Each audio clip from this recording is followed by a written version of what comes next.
Hello all, a super quick review of the Titan wallpaper stripper. This is the 2000 watt model, comes with a 3 meter cable, gets to 100 degrees in 15 minutes, has a 2-in-1 paddle system.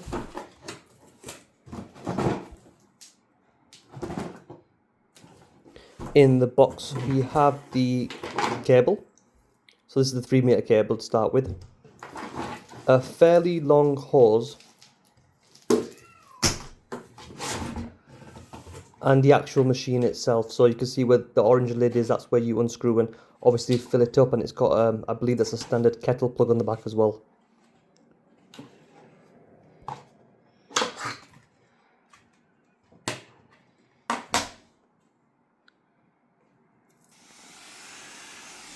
So here's a quick shot of it in action. So you wait the 15 minutes for it to get up to temperature and basically just hold it up against the wall until the paper gets saturated.